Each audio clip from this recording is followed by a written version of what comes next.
شخصیت جوړونه یو سړي نه به څنګه روغ ښه شخص جوړ شي، کامل سړی، سالم سړی،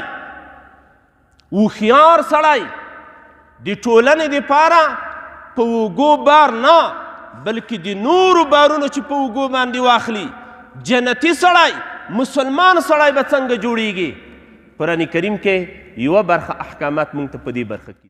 بله برخه یې د کورني ژوند ده. کورنی ژوند به موږ څنګه جوړوو؟ د مور او پلار حقوق څه دي؟ ښځې او خاوند مابین کې روابط به څنګه وي؟ یو بل ته متقابل احترام به څنګه وي؟ یو ورور به د بل ورور سره څنګه ګزاره کوي؟ د خویندو حقوق څه دي؟ له لوڼو سره به موږ څنګه زندګي تیروو؟ بوډا نیکم د هغې احترام به څنګه کوو؟ د کلي د ملا امام احترام به څنګه کوو؟ د ګاونډي حقوق به څنګه موږ پیژنو؟ کلیوالي ژوند به موږ څنګه مخې ته وړو؟ یوه برخه دا دې نه کله وارې په تدبیر المنزل باندې هم تعبیر کیږي، او یوه برخه بیا بیخي زیات اجتماعي او ټولنیز ژوند دی چې له دې نه په سیاست مدني باندې تعبیر کیږي. مملکت کې به حکومت څنګه جوړو؟ امن به څنګه راولو؟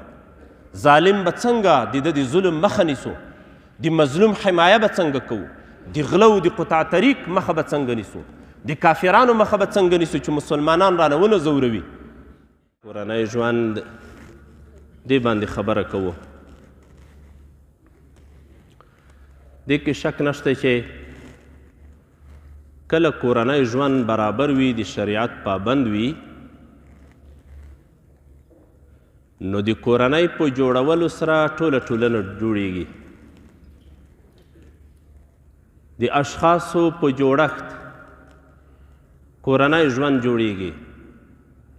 او د کورنۍ په جوړېدا بیا ولسونه او ملتونه جوړیږي. کله چې کورنۍ اصلاح کورنۍ وي، نیکه کورنۍ وي، د الله عز وجل نه ویریدونکې کورنۍ وي، دا ټول ولس اصلاح وي. کله چې کورنۍ علمي کورنۍ وي، کله چې د پوهې خاوندان وي، کله چې د ادب او د احترام والا خلک وي، دا ټول ولس ته بیا نسبت کیږي، ځکه ولس خو بیرته بیا له همدې کورنیو څخه جوړ دی. کورنۍ په ژوند کې یو نعمت هم دی. د دې نعمت قدر هلته سړي ته معلومیږي چې کله دا نعمت له سړي نه واخیستل شي. ګنې تاسې د مسافرو نه پوښتنه وکوئ چې که څومره نعمتونه هم له دوی سره وي، خو چې خپل فامیل، کورنۍ، بچیان، مور او پلار، ورونه دا له دوی سره نه وي، څومره په مشقت او تکلیف کې وخت په دوی باندې تېرېږي. ګنې تاسو د هغه خلکو پوښتنه وکوئ چې په دې تیر انقلاب کې به د دوی بسته فامیل او کورنۍ هغه د اشغالګرو امریکایانو په بمبار کې په شهادت باندې ورسېد او دی به بې کورنۍ پاتې شو، نو تاسو یې پوښتنه وکوئ چې د هغه د ژوند حال څه دی. یا یو څه موده مخکې زلزلې تېرې شوې، موږ دغه زلزلو علاقې ته تللي وو، نو داسې فامیلونه مو ولیدل چې ټول فامیل یې ختم شوی و، او داسې مو ولیدل چې په فامیل کې یوازې یو کس پاتې و، نور ټول په زلزله کې وفات شوي و، شهیدان شوي و. تاسو اوس د دې کس پوښتنه وکوئ چې تا باندې ژوند څنګه تېرېږي؟ فامیل او کورنۍ دا د الله عز وجل له نعمتونو نه یو نعمت دی. فامیل او کورنۍ، اهل بیت، دا د الله عز وجل په نعمتونو کې یو بهترین نعمت دی. خو دغه کورنۍ او فامیل دا که اوس ښه کورنۍ وه، اصلاح شوي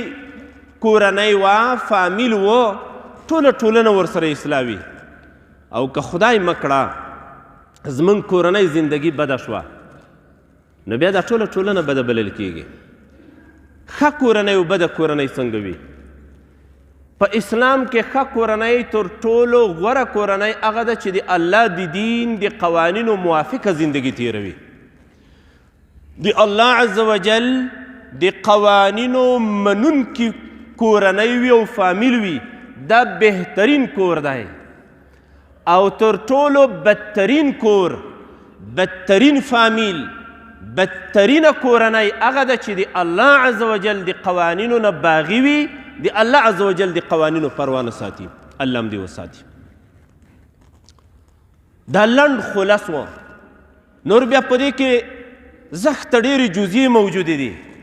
یو سړی دی یوه کورنۍ د لوچګان دي غله دي قطاع طریق دي بیلماز دي لمونځ نه ادا کوي نشیان دي نشې کوي پوډر څه کوي چرس وهي قمربازان دي د مسلمانانو وینو تویونکي دي غلاوې اختطافونه کوي او اخلاق خراب دي جنگ و جدل ترسره کوي زکات نه پیژني روژه نه پیژني حج ورباندې فرض دی حج نه پیژني لمونځ نه پیژني صدقه و خیرات نه پیژني دا هغه څه دي چې د الله عز وجل د قوانینو نه بغاوت پکې موجود دی خدای هم دې وساتي دا بد کور دی دا بد فامیل دی بهترین کور هغه دی له مشر نه تر کشره ښکلي دینداري د ښو اخلاقو والا پردای حق نه خوري غلا نه کوي لارې نه شکوي نشیان نه دي قمربازان نه دي سندرغاړي او ډمان نه دي او د مسلمان زورونکي نه دي د مسلمانانو وینې نه تویوي تلاوت کوي تهجد کوي ژبه یې د الله په ذکر باندې لانده ده لمونځ په پابندۍ باندې کوي زکات ادا کوي په روژه کې روژه نیسي تراویح کوي تهجد ته راپورته کیږي حج د بیت الله ته ځي که جهاد ورباندې فرض شي جهاد کوي که هجرت ورباندې ضرور شي هجرت کوي دا بهترین کور دی الله عز وجل دی موږ تاسو ټول په بهترینو کورنیو کې راولي کورنۍ په څه باندې اصلاح کیږي څنګه موږ داسې کوشش وکړو چې زموږ کورنی ژوند په قرآن کریم کې د علماء کرام فرمایي درې اهم ابواب موجود دي درې اهمې موضوعګانې یو په دې کې تهذیب الاخلاق دی شخصیت جوړونه یو سړي نه به څنګه روغ ښه شخص جوړ شي کامل سړی سالم سړی هوښیار سړی د ټولنې دپاره په اوږو بار نه بلکې د نورو بارونو چې په اوږو باندې واخلي جنتي سړی مسلمان سړی به څنګه جوړیږي قرآن کریم کې یوه برخه احکامات موږ ته په دې برخه کې دي شخصیت جوړونه به څنګه کیږي بله برخه یې د کورني ژوند ده کورنی ژوند به موږ څنګه جوړوو د مور او پلار حقوق څه دي ښځې او خاوند مابین کې روابط به څنګه وي یو بل ته متقابل احترام به څنګه وي یو ورور به د بل ورور سره څنګه ګزاره کوي د خویندو حقوق څه دي له لوڼو سره به موږ څنګه زندګي تیروو بوډا نیکم د هغې احترام به څنګه کوو د کلي د ملا امام احترام به څنګه کوو د ګاونډي حقوق به څنګه موږ پیژنو کلیوالي ژوند به موږ څنګه مخې ته وړو یوه برخه ده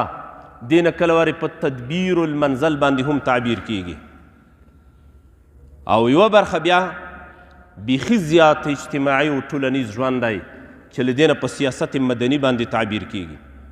مملکت کې به حکومت څنګه جوړو امن به څنګه راولو ظالم به څنګه د ده د ظلم مخه نیسو د مظلوم حمایه به څنګه کوو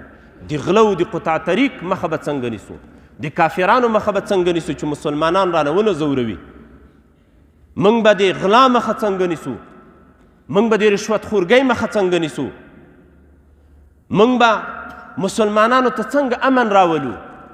د دوی اقتصاد به څنګه پیاوړی کوو دې ته بیا سیاست مدني ویلی کیدای شي بیخي د مملکت په سطحه باندې یو ټولنیز ژوند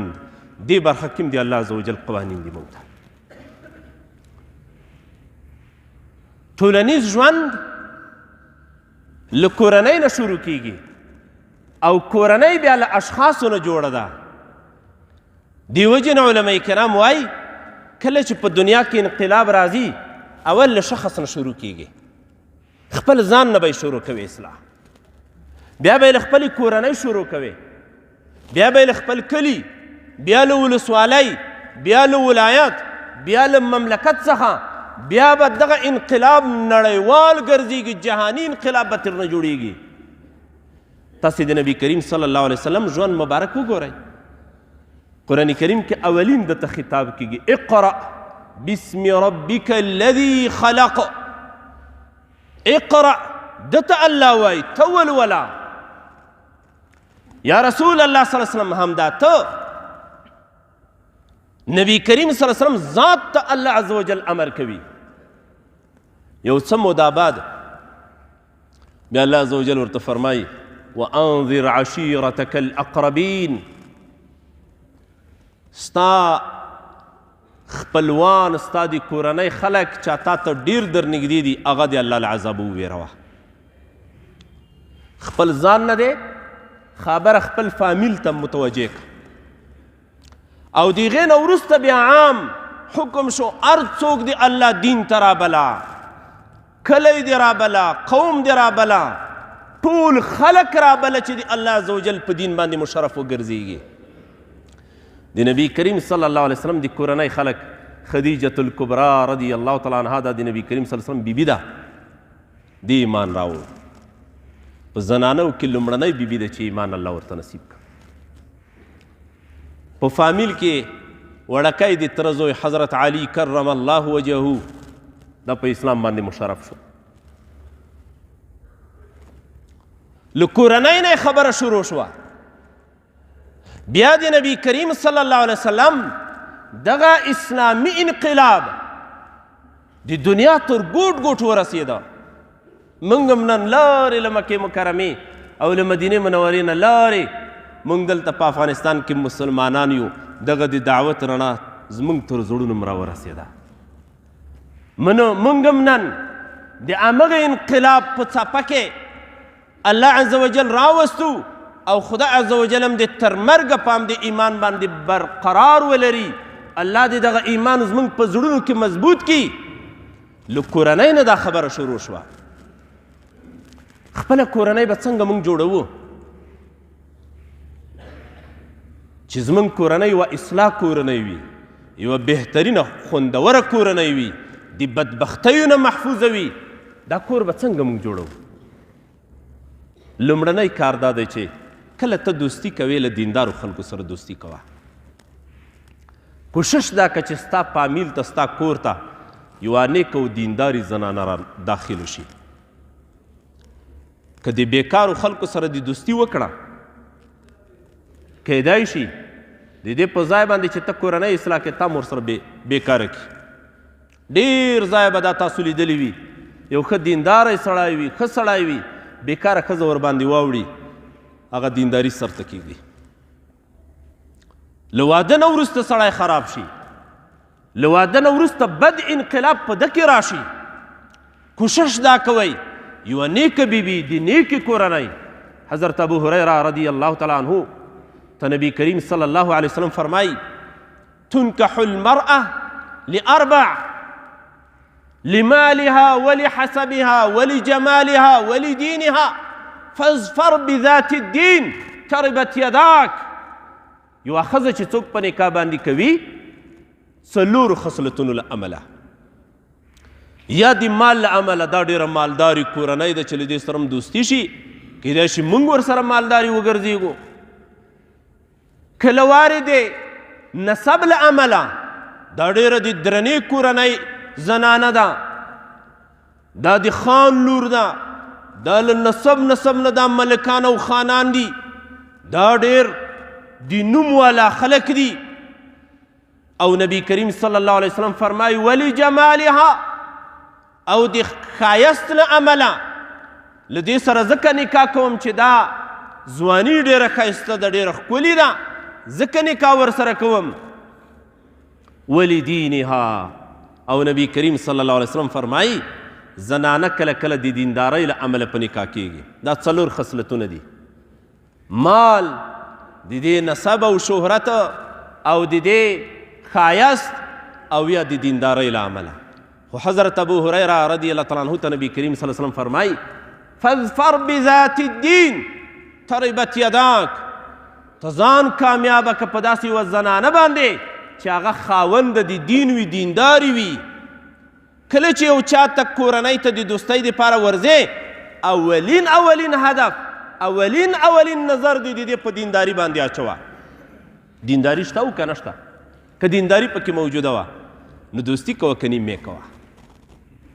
دا نور شیان به الله خپله پکې راولي. ته اراده د دې ورته کوه چې الله عز وجل تا ته یوه دیندارې کورنۍ نصیب وګرځوي. نو دا د کورنۍ د اصلاح دپاره یو بهترین سبب دی چې یوه نیکه بیبي ستا کور ته راشي. او دویم نصیحت کوه کور کې. کور کې د بېخوندي ده نو کوشش دا کوه نصیحت. نبی کریم صلی الله علیه وسلم به په کور کې نصیحت کاوه. زنانو ته به یې نصیحت کاوه. د کور ټولو غړیو ته به یې نصیحت کاوه. د آیت کریمه کې اول الله خپله کورنۍ ورته یادوي وانذر عشیرتک الاقربین. خپله خلخانه د خپل فامیل د خپل خپلوان دی چې تا ته در نږدې دي، دا د الله عز وجل دین ته راوبوله. نو نصیحت کوه او دا نصیحت ډېر ښه مؤثر ګرځېږي. په نصیحت سره انقلاب راځي. زموږ زنانه وي، زموږ ماشومان، زموږ د کورنۍ غړي ډېر وخت په مسله باندې پوه نه وي. دا د تبلیغ ملګري تاسې وګورئ، یو کس نشهیي وي، بدماش وي، دا تبلیغ ملګري خواري ورباندې وکړي، ته راځه نن شپې جمعې ته راسره ولاړ شه، خیر ته خو یې لږ خوند وګوره، بوی ځي، هغه بیانونه ورباندې واوري، سبا بیا ژاړي. دی بیا په منبر باندې خلکو ته ولاړ وي، اوښکې له سترګو بهیږي، خپل تیر حالات هم بیانوي. زه داسې بدماش وم، ما داسې سازونه غږول، زه داسې بد انسان وم، زه داسې نشهیي وم. الله عز وجل ما ته هدایت وکړه. دغه هدایت د یوه بیان له امله الله درته وکړه، د یوه نصیحت له امله الله ورته وکړه. فذکر فانما انت مذکر. قرآن کریم کې الله خپل پیغمبر ته فرمایي نصیحت کوه. ادعو الى سبیل ربک. دی الله لارې ته خلک رابله په حکمت باندې او په موعظه حسنه باندې. نو نصیحت یوه ډېره بهترینه لاره ده. کوشش به دا کوو په کور کې نصیحت وکوو، دې سره کورنۍ ژوند برابریږي. دریم خپل فامیل څار وکوه، مراقبت یې وکوه، خپلې مخې ته یې مه پرېږده. خپل فامیل کې دې ګوره، په دې بچیانو کې خو دې لوچګي نه وي، لوچګۍ طرف ته خو مایل نه وي، سبق ته ځي او که نه ځي، لمانځه ته پورته کېږي او که نه پورته کېږي، روژه یې نیولې ده او که نه، د دې ملګرتیا له څنګه خلکو سره ده. نبی کریم صلی الله علیه وسلم به فرمایل الا کلکم راع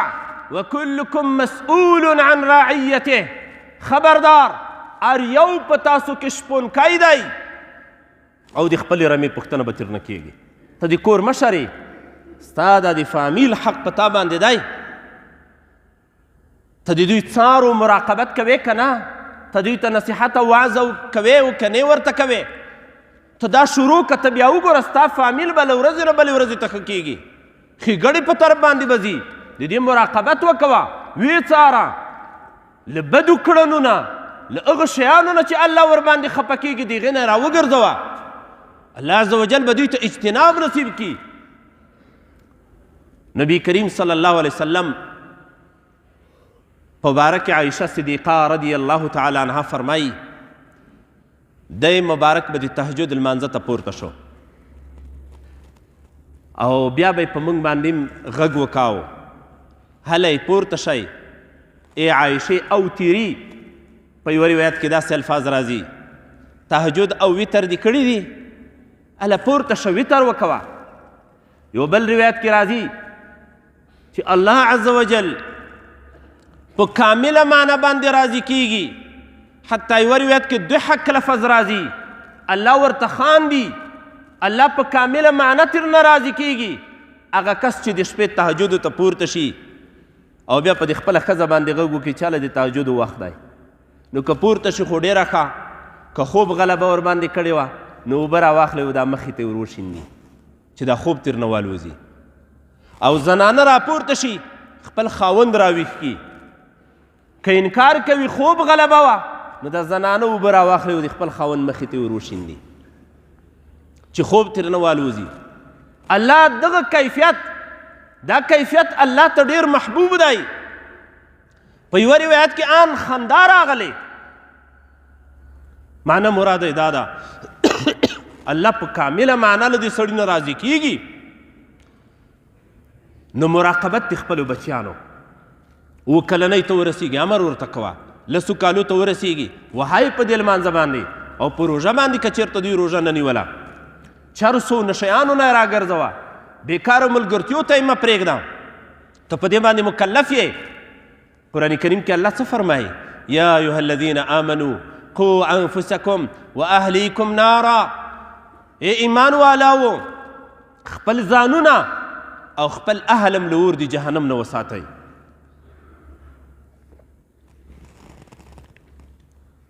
له اور نه ساتل څه معنی هغه اعمالو ته یې مه پرېږده چې هغه سبب د اور د جهنم ورته ګرځېږي غلا ته یې مه پرېږده نشو ته یې مه پرېږده بلمازګۍ ته یې مه پرېږده ساز و سرود ته یې مه پرېږده نشو تماشو ته یې مه پرېږده فسق او فجور ته یې مه پرېږده بچه بازیو ته یې مه پرېږده زنکاریو ته یې مه پرېږده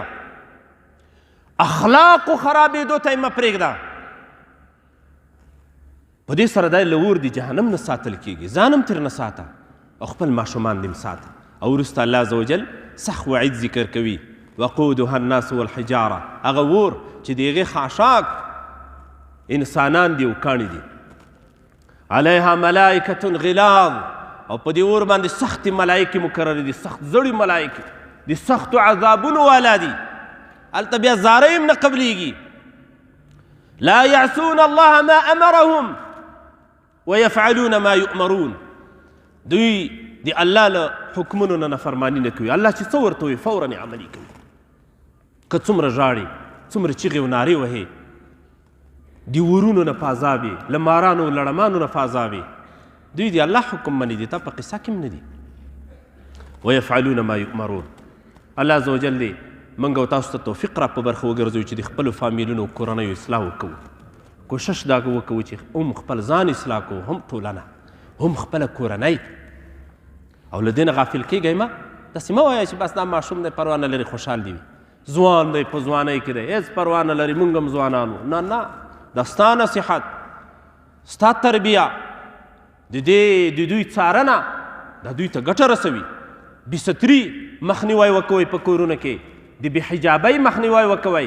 د بېکاره لباسونو مخنیوی وکوئ په کورونو کې زنانو ته او همدارنګې نارینهو ته هغه شیان چې د دوی اعمال ورسره خرابېږي لکه تلویزیون چې خارجي چینلونه نیسي او یا واټساپ او فیسبوکونه دغه شیان چې د دوی اخلاق ورباندې خرابېږي له دې نه اجتناب وکوئ په دې سره ټولنه اصلاح کېږي کورنۍ ژوند ورباندې ښه کېږي الله دې موږ او تاسو ته توفیق را په برخه کې دعا وکړو الحمدلله رب العالمین